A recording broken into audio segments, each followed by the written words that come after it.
Hello दोस्तों, नमस्कार। मैं हूं Abhishek. Welcome to shortcut information. साल 2025 तक हवा में उड़ने वाली इलेक्ट्रिक कार बाजार में आने की पूरी संभावना है। अमेरिकी कंपनी एलएफ एरोनॉटिक्स को फेडरल एविएशन एडमिनिस्ट्रेशन से यह कार बनाने की मंजूरी मिल गई है। LF aeronautics flying car Elon Musk की कंपनी स्पेस एक्स की सहायता से बनाएगी।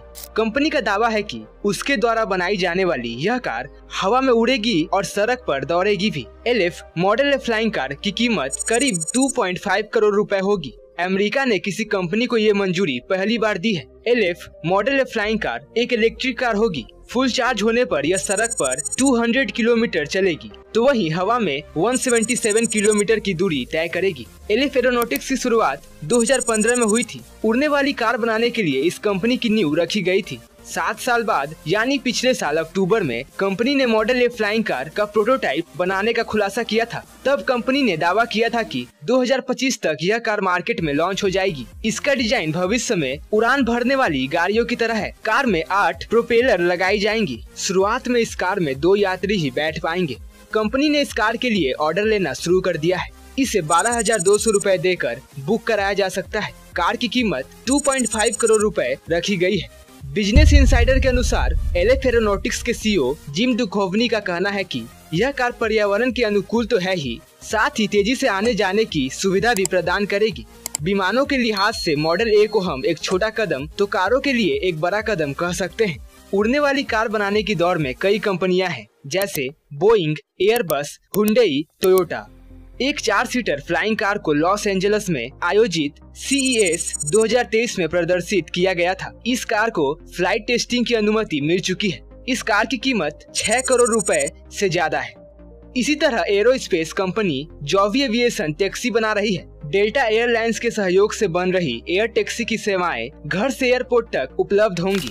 स्लोवाकिया की company Klein vision air car भी फ्लाइंग कार BMW के सहयोग से विकसित करने में जुटी है। इन सभी कोशिशों को देखते हुए कोई भी आसानी के साथ कह सकता है कि उड़ने वाली कार भविष्य में सच तो होगी, लेकिन क्या दुनिया के बड़े देश अभी इनके लिए तैयार हैं? क्योंकि इनके लिए बहुत सारे नियम और नियंत्रण व्यवस्थाएं बनानी होंगी। तकनीक भविष्य की ओर इशारा करती है और असंभव लगने वाली बातों को संभव बनाती है। उड़ने वाली कारें ऐसे ही एक कल्पना है जिस पर बहुत ज्यादा काम हो रहा है और सफलता भी मिल रही है। उड़ने वाली टैक्सी या ड्रोन से लोग सड़कों की जगह हवा में यात्रा कर सकते हैं। बड़ी ऑटोमोबाइल और एरोस्पेस कंपनियां तो नए मॉडल पेश कर रही हैं, लेकिन क्या हमारे शहर इनके लिए तैयार है भी या नहीं, यह एक सवाल है। अगर बात करें यूरोप और अमेरिका की, तो ये देश अभी इसके लिए तैयारी कर रहे हैं। वे इनके लिए एयर टैक्सी वाले नए नियम तैयार कर रहे हैं।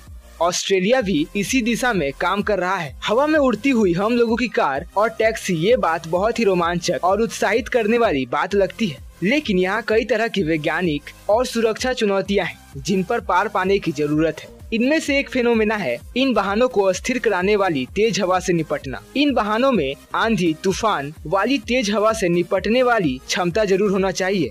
ऑस्ट्रेलिया के RMIT यूनिवर्सिटी के एरोस्पेस इंजीनियर की एक टीम 1 दशक से इस विषय पर अध्ययन कर रही है और हाल ही में वो अपने जांच के नतीजे प्रकाशित करने जा रही है। उस टीम के हेड का कहना है कि निचली ऊंचाई पर उड़ान भरने वाले विमानों में हवा के झोंके जोखिम पैदा कर देते हैं, क्योंकि वे बहुत ही कम गति से उड़ान भरते और उतरते हैं। ऐसे झोंके एक ही पल में बहुत बड़ी सुरक्षा चुनौती खड़ी कर सकती है। इसका मतलब ये हुआ कि एयर टैक्सी या फ्लाइंग कार जो शहरों में उड़ेंगी या फिर चलेंगी, उन्हें अंतरिक्ष या एयरपोर्ट पर उड़ान भरने की तुलना में उड़ान भरने या उतरने के लिए और ज्यादा ताकत की जरूरत होगी। उन्हें ऐसी शक्तिशाली मोटर की जरूरत होगी जो तेजी से प्रोपेलर का पावर बदल सके, जिसके लिए और ज्यादा ऊर्जा की जरूरत होगी।